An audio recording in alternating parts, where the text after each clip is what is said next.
we start all of our Meet the Music sessions by asking our guests how music started for them. Now, with this question, it's very loaded. I understand that because there's so much of your life that comes before you even get into music. But if you both like to kind of touch on how you get into music and also any kind of educational pathways that you took or didn't take, kind of your journey into where you are now, what got you into music, that kind of stuff. Swerve. So, right, yeah. All right, I'll go first. Do you want to rock, paper, scissors? Who goes first? Okay. Ready? Rock, paper, scissors, shoot. All right. Rock, paper, scissors, shoot.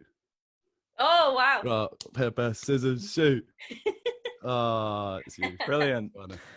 So, yeah, it's probably the same as everyone. It's always, when I was younger, it was always my mum was playing music in the house.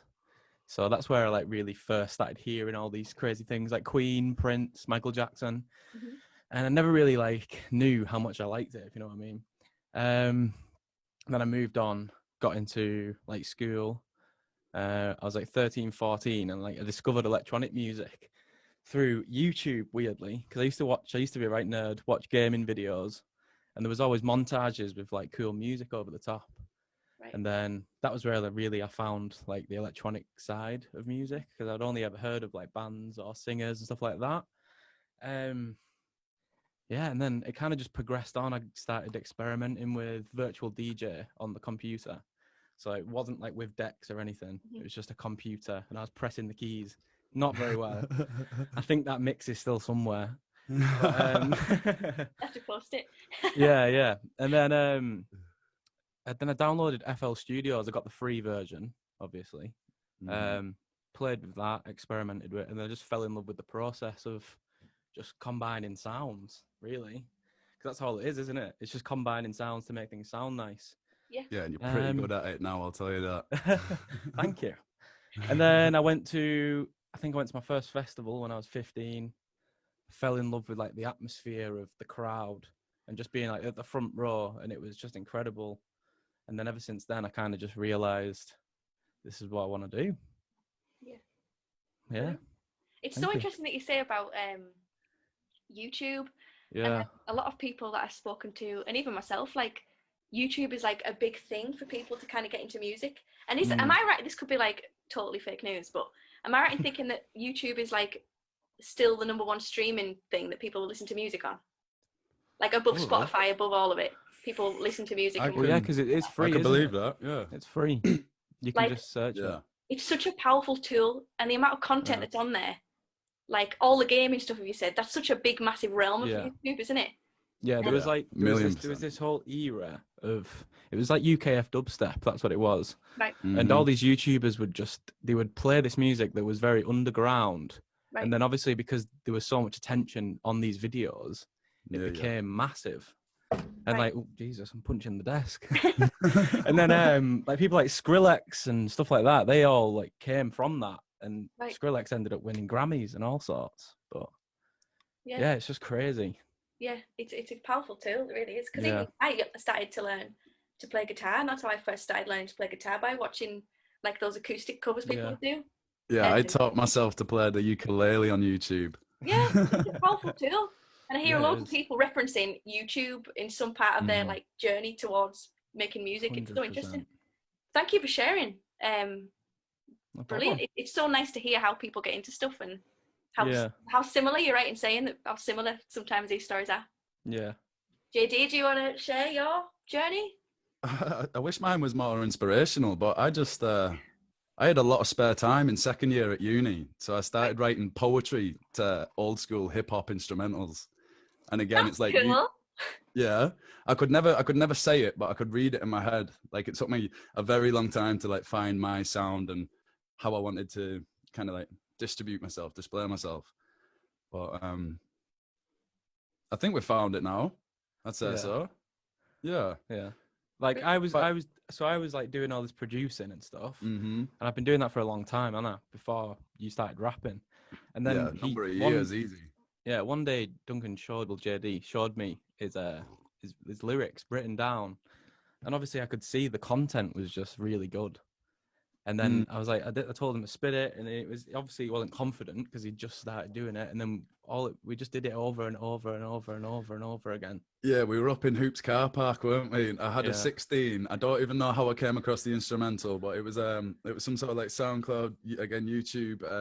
It was a It was a challenge. rap challenge. Yeah, it was 16 bars. It was the first 16 bars I'd written that I could project and perform myself.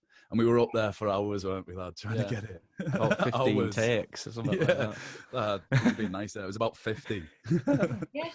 So how did that feel though when you first started like rapping over things? Was it kind of an awkward process then? Did it take a lot of practice and a lot of time? Oh yeah, petrifying. Because like it wasn't the studio wasn't an environment where I could be there on my solo. So I was having to believe myself enough to project and perform with enough conviction to make Swerve believe that I was a rapper as well. Right. If that makes any sense at all. No. Yeah. I think it really helped because we were such close friends. So it was kind of like... Yeah, like how long have we known each other? Yeah, like since we were like 3. 20 years. 20 years. So it's kind of the relationship. We kind of just... Do you know when you can just like almost finish each other's sentence sort of thing? I kind of knew where I could flirt. I knew where I could get him to. Yeah. I know I don't want to take the credit for it, but like I saw it in him. He did push me, definitely push me. I really wanted to bring it out of him, and then obviously now he holds his own. I don't have to do anything. I just tell him, do this, do that, you do it. Yeah. And it's so important, isn't it? Like I had a question here for you about like collaboration in creative music and how important that is. And you do need those people around you that, as you say, can finish your sentences or kind of they have that active investment in you, and they know they only want the best. Because I know that sometimes you meet people that maybe don't have the best intentions for you and are kind of encouraging you to do things that maybe you don't really want to do, but you listen to them because they may be of a higher, on a bigger level than you. But when you've got people around you that are really invested in your journey and your talent and can see the talent in you and want you to succeed, that is so important and so special that you found that at 3 years old. Wow. Incredible. It's amazing. No, it really is. We were in class and someone walked in and they were like, "Oh, there's another Josh. Let me introduce you. This is Josh Spedding." And I was like, "What? There's another Josh? There's another person on this planet called Josh. Are you having a laugh?" And he's in my class. And it's just grown ever since. Yeah. No, it's amazing.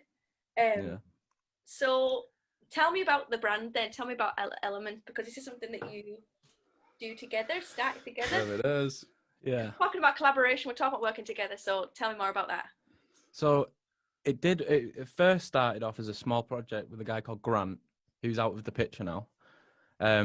But it was kind of, like I said, I was having to travel to go to these events and to experience like that rave atmosphere and the dance music and stuff like that. And the different stuff, because where we live, it's 20 years behind musically.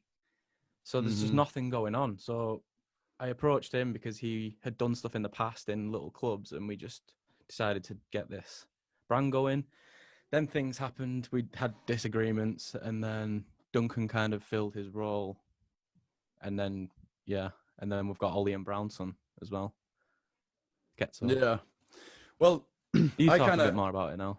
Yeah, no, because I wouldn't say I managed it, but I do take a lot of pride in the work that we do at Elements, and I do try and really drive the brand forward, like all the residents do as well. Yeah. We've got Ollie, who's Getso, and we've got another Josh as well. I can't believe there's 3 of them in the world. What's going on?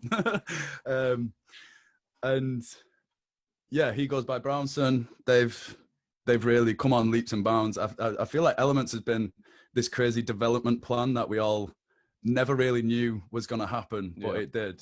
Because when I first started hosting the events there, like I must have had about 3 or 4 16s. So I had like 3 or 4 different verses that I could perform at the rave.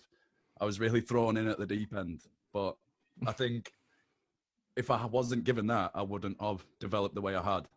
Right. If that makes sense. Yeah. We kind of did. It was all. Yeah, it all just happened so quickly. at points we were like, what are we doing? Why are we doing this? Who's let us do this? Well, I think it's so interesting because when I met the pair of you, like, I know you were talking about Elements and you had your t-shirts on and stuff, and Yeah. it's so interesting how that brand and that kind of events side of things as well is like interwoven with your music and the things that you put out and the people that you work with within the things. It's all connected. It's like a jigsaw puzzle almost, and that's it's kind almost perfect, isn't it? It just fits. it's like you've managed to create a team around you that you work with, that you create with, and it's but in different aspects of events and music and that's just so. And then we picked up Vinny as well. We've got Vinny, a guy. Shout out on Vinny. the camera. We went to school with him. He was the year below us. We left school, never talked to him. Do you know what I mean? You kind of just do your separate things. Yeah. And then we just came across each other, and he was doing YouTube videos, like vlogging. And stuff. Yeah. He went. Where did YouTube he go? again. Yeah. He was. He didn't go to He went to Holland, didn't he? And he did a crazy whole vlog. He was housed by this other vlogger, and it was all part of his college program. And he was popping. He's got about 5,000 subscribers still. He hasn't put out in years. Yeah. And now he's our like videographer guy. So if we need anything with the camera, he's there. Yeah. We owe a lot to Vinny. So how important then is it to you to have this team? Is that do you feel like if you could do it all without them? No, it's the utmost importance. Would you encourage other people to kind of find that in their own version? How important is that to you? Yeah, I feel like it's. Sorry, you all go. Rock, paper, scissors again if you want. Come on. No, it's all right. You go. All right, thanks. Cheers. No, I think it is. It's a fundamental. But another thing is you can't force it because if you get the wrong person in the wrong place, then that could be the end of your empire before you've even laid your first brick. If that makes sense. Yeah. Like you need to be very careful who you let in. And no bad energies. Yeah, vet people. Yeah. Definitely. But I can confidently say the people around us are the right people. Yeah. No, that's and you can't look for it. You happens. can in a sense, you can obviously put yourself in the situation where you're going to meet people who are like-minded, but you can't just look at someone and say, you need to be working with me. It doesn't work like that. You've got to just find people who you connect with on a different level completely. Yeah. Like one of the levels, you can't explain it, can you? It's just, it works. And it's really important, really important. No, it's a really cool like element to the things, well, elements, haha. I just find it really inspiring to see that it's very rare with some artists. Like, for example, I'll say the band The 1975. Like some of these artists suddenly come out of nowhere. Yeah. And you're like, you don't know who's working with them. You don't know where they're from. You don't know. All you see is 4 members of the band, nothing else. That's it. And you think that's so unattainable as like a young musician looking at that, because you're like, they've just exploded out of like who? What did someone? Yeah, like, you don't see the behind the scenes. Whereas, like, it's so refreshing, and so it's just inspiring to see a group of people with different skill sets, different things, all working together as part of a brand to create. And it's all open. It's all, everyone could see it, and it's part of your thing and your brand.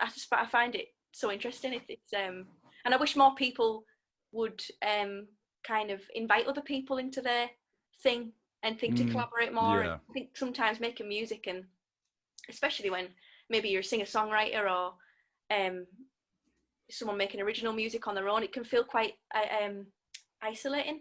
Yeah. It can feel quite that process. I feel like a lot of artists do isolate themselves as well. It's like they don't want to give a part of themselves to someone else for their gain. Do you know what I mean? Yeah. Whereas it's like you just kind of look at it with like a clear view. I don't know, and just you're all aiming for the same thing. You're a collective. Exactly. There's not like a hierarchy thing going on. It's not that somebody else is going to get something. It's that thing of, this is my special little thing, and if I let somebody else into it, I hate that. They're going to take something away. Do you know what I mean, though? It's the opposite. whereas you're showing that collaboration and creating stuff as a team and having these people that you can call upon and this really tight-knit group of creators can happen. And with people that you went to school, you know, people you always. And it's happened in the town that we live in, which is like tiny. Yeah. So it can happen anywhere. Yeah. So anyone watching that's making music, then be inspired by that and don't be closed-minded to the idea that other people can get involved, for sure. Yeah, a massive bugbear of mine is people thinking, yeah, we all have our individual journeys. That doesn't mean we can't support each other's journeys. Yes. We don't necessarily have to let people in and be a part of our journey necessarily, but we can all support each other's journeys, and that is what will bring us all higher together. Yeah, especially in areas like Cumbria. Because we're so isolated and we're so it's about 20 miles to everywhere and anywhere, isn't it? Yeah. I think people think the north is Manchester. They've not been far north yet. But we're the north. We are the north. Yeah, we are. And there's so much music here, and it's important to shout about other people and support other musicians, for sure. That was another question. We've covered it already. About supporting other musicians, even if it's not your particular genre or because at the end of the day, all we're doing, we are all starting a project in which we are expressing experiences and emotions that we have undergone in order to put out and offer to listeners, to people who are watching, or any or all of these people, in hope that maybe that might help them one day or 2 days or a week or a month or forever. Yeah. So why not? Why would we not want to share? Yeah, music's so important for people, and I think people sometimes forget how much music is a part of their life. You know, it's on TV, it's everywhere. It's like you can't escape it. You cannot. You literally cannot escape it. It's very, very true. Right, brilliant, loving it. So let's have a look at some more of these questions. Okay, let's go for this one. Someone's asked a question. And they've said, I'm trying to create fresh content for my social media pages, music pages. Do you have any advice for creating content? Do you plan the posts you put out? And how important is it to be authentic online, social media? I think I might take that one, because I do take care of the majority of the social medias. Cool. In terms of content, the best advice I can have is be original, right? Yeah, we have these internet trends and things, and it's all good to get involved with them, but what if you were the driving force of the next trend? Like that's more important than following people before us. So always think outside the box. Like we've just put together our promo plan for the next single, and it's really strange and weird, and you'll just have to wait and see for that, but it's bizarre. It's like you can use the trends as a starting point and then build like your own style upon that. Yeah, 100%. Like, it's not to ignore that trends, because trends can be very powerful as well. If you catch a trend early and then you are up there with one of the driving forces of that trend, then it's game over. You've done a good one. Yeah. No, it's so important, isn't it? Because I know there's a lot of stuff about whether you should post the thing that you post on Instagram. Do you post that on Facebook as well, or do you kind of mix up the different things that you post on different platforms? Well, I personally have it rigged up so it posts on both platforms at the same time, and I don't see an issue with that. Although I can understand where some content creators do, and I only understand this now because of there's a gentleman called Damien Keys on YouTube again. Oh yeah. He's someone who I've been watching and kind of learning from, and he says a lot of things about such a thing, and questions gone completely out of my head, so I can't continue this sentence. It's with social media marketing and stuff. If you've got like your own music pages and stuff, especially on like Facebook and stuff, the ads that you can put out for your music, there is a whole realm, a whole universe of learning to be done there. Well, it's never been easier, has it? But again, it's harder. I don't know. One thing I did pick up. Yeah. One thing I did pick up is the importance of Facebook ads in 2020 right now. Now is the perfect time for us to be Facebook advertising. And in the future, it's only going to get more and more expensive. The reach that you receive from the Facebook ads is crazy cheap if you market it correct, if you have the right target audience. And one thing I learned, I can't remember what it was called, but it's taking two audiences to opposing audiences to refine your audience to the people who want to hear it. Right. And that's a whole crazy concept as well. That Damien Keys guy taught me it. Yeah. Gary V's another good one. Yeah, Gary V. Oh, Gary V as well. Yeah, of course. He's insane. He just says post anything. Anything. It doesn't matter. Don't think about it. Just do it. Yeah. Mm-hmm. Well, that's the thing. I think I will know myself from doing it. You kind of go to post something, you think, oh no, I look stupid doing that. Second guess yourself. Plenty of times. Whereas if it feels, as you're right, if it feels right in the moment, do it. Yeah. But that's the thing as well of kind of, especially in this here lockdown, with everybody posting all the time, and this pressure people feel to like create things and do what other people are doing and do the live stream twice a week for 3 hours and all that. It's like you see all that and that kind of gets in your head and you think, oh no, that's not cool, or that's not what you want to see. But I guess, is it important then to kind of be yourself online and show people kind of who you are and be authentic? Because a lot of people keep that kind of hidden and don't really show the personality and stuff with music. Is that important? I think there's go ahead. There's like a barrier, isn't there? There's like, I think a lot of people would love to be themselves online. It's just picking up a camera or something and putting it in your face. It's awkward. Yeah. So it's like, what do you put up? Do you put up you doing stuff? I don't know. It's weird. Yeah. It's one of them.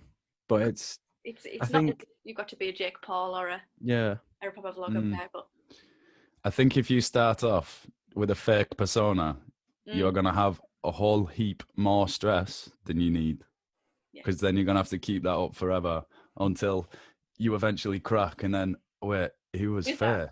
Yeah, he was fake. Yeah. And then you're out, you're washed out, you're gone. Yeah. Real. So important. So try some new stuff, guys, if you're watching and you've got your music stuff. Just experiment. Yeah, and if it doesn't, that's another one. We did a song called 100, and it's like, what is it? It's like a Jet2 holiday song. Or an advert. Like an advert, yeah. Yeah, we've done some crazy songs. We've done a 67 BPM thing. It's like an indie band, and I'm going double time over it. It's crazy. Yeah, you've got to try it out. Yeah, definitely. And kind of expand. Variety is the spice of life. Never a true word said. That is very true. Right, let's have a look. What should we go for this time? I think I've got a bit of coffee left. I've got so many questions for you. You've already answered quite a lot of them though, which is really cool. Production-y sort of questions. Yeah. Go on then, Swerve. Go on then. So someone's asked, do you always need the most expensive, the best equipment to make good music? When I was starting off, that was something I thought. Right. Now that I've got everything I need, it's like I probably don't even need this. But it does help. What did you start on, Sped? What was that box? I started on a £15 laptop. Yeah. And what tunes did you make on it? And I made some of my most popular songs on it, to be honest, that got the most plays. Yeah. So it does matter in a way if you really want to get specific with stuff and delve right in there. Because right now I'm mixing and mastering my own stuff.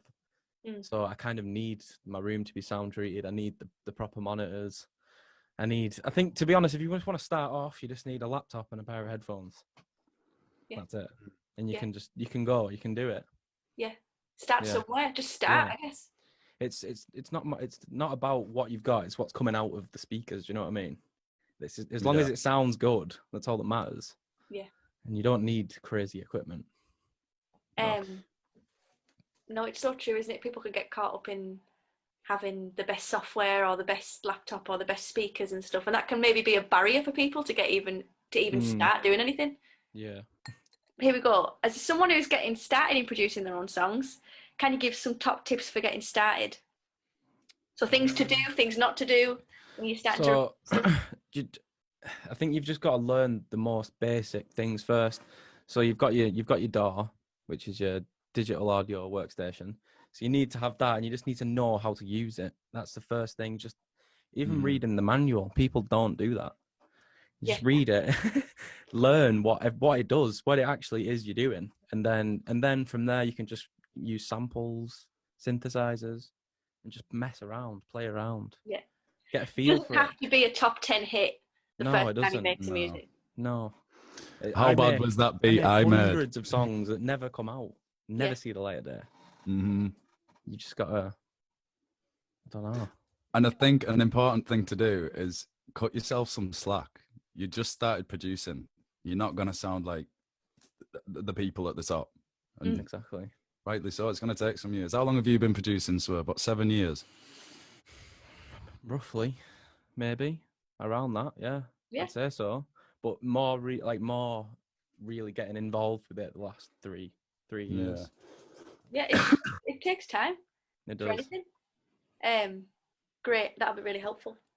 A worthy investment, though. A very worthy investment. Oh, Oh. one other bit of advice as well. This is just in general. Just don't compare yourself to other people. Comparison is a killer. 100%. Yeah. It ruined me for a long time, because especially if you're up and coming, you're up and coming with people. There's people around you, and you're watching them, and you see one of them go, and it's like, oh God, why aren't I doing that? You just got to relax and let it fall into place. Yeah. And be yourself. Yeah. Don't copy. Yeah. It's really hard. It's so hard. You're comparing somebody's like chapter. What does it say? Like chapter 30 to your chapter 2. Yeah. You look at somebody and you're like, oh, but then you're like, well, of course I'm not doing. It's different for everyone. It doesn't matter. Yeah. Their time is now. Your time will come. Yeah. And not to let those kind of That things. was a good one, that Swerve. We need to get like a quote from all the things that you guys said from all of this. Yeah, I don't think I've got how inspirational I've said yet. You have. No, comparison is a real beast. I know when I went to Leeds College of Music, and I went there, and I was from a small town in West Cumbria, and went there, and there was so many different people that could sing big, massive, huge songs, had brilliant voices, had all the best branding, the best clothing, the best band, and I just sat there like, oh my God. I'm not like them, and that's the thing, you just get distracted by looking what everyone else is doing before even thinking about yourself. Keep the blinkers on. Yes. Yeah. Engaged. Tunnel vision right there. Yeah. But it's so easily done though, isn't it? Yeah, it is, because as you say, with all the content that's being put out there, it's hard not to get down the rabbit hole of somebody's Instagram. And I found myself, especially through lockdown, locked onto my phone, and it does bring out a lot of negative feelings. Like, so you've had a good run, a week of content, and then one day you don't have that piece of content, and like you notice it's not there, and it's horrible. You have to really pull yourself away from that, or you can go down in some scary places. Yeah, horrible. I was reading, was it a podcast I was listening to, and somebody had given something. This is more like a kind of a general use of social media tip for people. Is like, I have had Facebook since I was like 15. I'm 26 now, so it's like I've had social media for a long time. And these people were saying, like, social media is so powerful and it can take all your attention. And they were saying one little tip to do is to go on your social media pages, and if you follow people that don't bring you good vibes, that make you feel negative, or they kind of bring out parts of yourself that you're not into, just unfollow people. And just make sure you've got a clean environment of what you're looking at, things that are inspiring you, things that are making you want to be a better person, not stuff that's bringing you down and making you feel, or someone else bringing you into their kind of negative stuff. It's important to keep your social media pages. I picked up on that a couple months ago, maybe about 10 months ago now, and I thought, I'm following all this nonsense and it's filling my head with nonsense, and it's driving the way I'm thinking, like you've just said. So as silly as it sounds, but even following like hashtag positivity on Instagram, hashtag happy, it does, because then you see that post every now and again, you go, do you know what, I'm glad I followed that, because I've just seen a bit of content that I might not have seen. It's like happy vibes, and that's what we want. Nothing but let's have a look. Right, artistry. So JD, right, someone wants to know about lyrics. As an artist, how do you write lyrics? What do you write about the most? What inspires you to write lyrics? Got a lot of critics watching, I think. Yeah, my process has changed throughout the maybe 3 years I've been writing. At the start, I was in a bit of an odd place. I was in university. I had a lot of time to myself, so a lot of time to think. So the things I was writing about wasn't necessarily the most inspiring, let's say the least. But I think that the way of creating lyrics for me now is I hear the music, I let it go into my bones, I let it go into my soul, and then I'll vibe a little bit. And then there might just be one word that comes up, and then it's like, well, oh, that sounds good. And then another word comes, and then we've got 4 bars, and then it's like, well, what am I actually saying? Right. Because we all have something to say. So therefore we can all write lyrics. You just have to, there's a process that you have to learn. You have to understand the way the music works. You have to understand the way in which the way you speak determines what words you can say and how fast, when you need to breathe. Once you understand that, then it's building your message. Because music without a message is just noise, I think. Yeah. It needs to have something behind it. Underlying is the word. I almost said undermining, but that's not the right word at all. No, it's so important. And I think some people can get really kind of bogged down with the whole idea of, oh, well, my lyrics, like, I don't use all the big fancy words, and I don't like say all the big metaphors, and I don't. It's like, well, no. Sometimes the most simplest things is people say to you in conversation. It just yeah. You don't have to use all these big metaphors and stuff. If you've got something that means something to you, it'll then resonate with other people that hear it. Exactly. And you can hear it in the voice. Yeah. Yeah. Definitely. But I know that people like passion feels like a bit of a kind of like a bit of a woo-woo kind of word to say when you talk about music, but you can hear it in people's music. And that's why people, want to listen to these artists and get so invested. You can relate to it. They'll relate to it. They're singing about me. They're singing about my experience, and that's just them being completely authentic and honest, and not, as we said before, trying to be someone else. Yeah. I think we've got a lot of music coming very soon. We've got 2 singles. We've got 2 singles first, and then after that we begin a bit of a slog where we've got a number of singles coming out at quite a fast pace, and each of them are very high caliber and very hearty. Like, there's a lot of thoughts. I split music down into sport, war, and thoughts, and there's a lot of MCs who are on the war, and there's a lot of people who make the music for the sport, and I'm talking they're like your catchy ones, the ones that hit the charts, and then you've got the ones that are your thoughts, and these are the ones that this is what makes you from a rapper and an MC into an artist. Personally, this is the stuff that a lot of people don't want to delve into because it might frighten them themselves. And I'll be honest, a lot of these songs coming up frighten me making. Right. And you'll see that. Yeah, they're very deep. There's some very deep ones. Vulnerability aspect. Yeah. And I think as well, a big reason as to why I've moved from the sport and the war into the thoughts myself is because there is a gap there. And if we are all creating a platform and we are coming up as like influencers or people of some sort of status, we need to make sure we are emitting the right message. We can't abuse where we are. We need to do the right thing morally. If I tell people to do something stupid in 8 bars, there is going to be someone out there stupid enough to do that. Yeah. So we need to be telling them the right things to be doing. Wow. There you go. There's the quote. There's my inspiration. I'm going to see you later. Brilliant. Right. Well, you guys have been amazing. A great conversation, which I'm sure a lot of people have been listening to and going, yes, and leaving it feeling inspired. I hope so.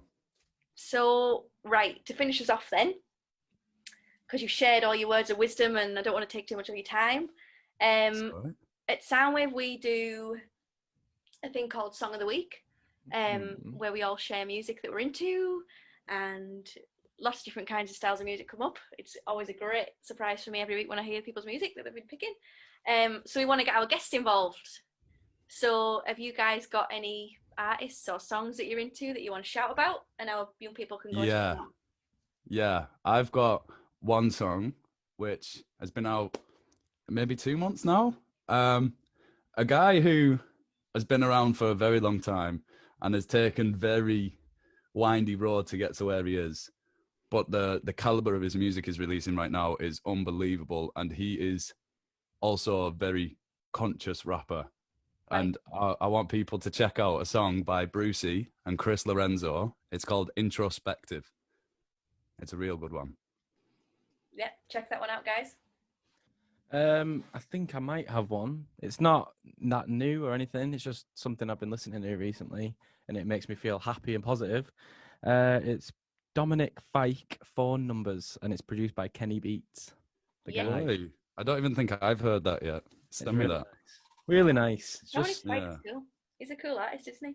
yeah. Mm. I like his voice. What's your song of the week, Emma?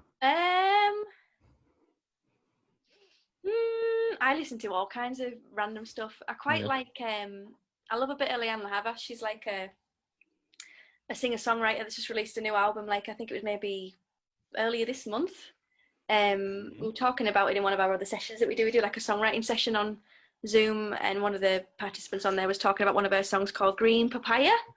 It has loads of key That changes sounds in it, and cool. we were talking about that as part of our songwriting stuff. And she's such an inspirational artist and a crazy guitarist and girl power, because you don't see a lot of that on stage. People with the electric guitar at the front giving it some. So Yeah, that's yeah, cool. I really like her. Right. Well, I can only say thank you to you both. No, Thank thank you. you, Emma. Thank you. That has been so inspirational. I feel inspired from listening to you guys speak. I So feel inspired right now. I want to go I'm gonna make music. As soon as it Yeah, ends. come pick me up. Let's get in the booth. Yeah. Right, and I hope you all watching enjoyed it too. Stay safe Yeah, out thanks for there, tuning in, everybody. and we'll see you soon. Bye bye.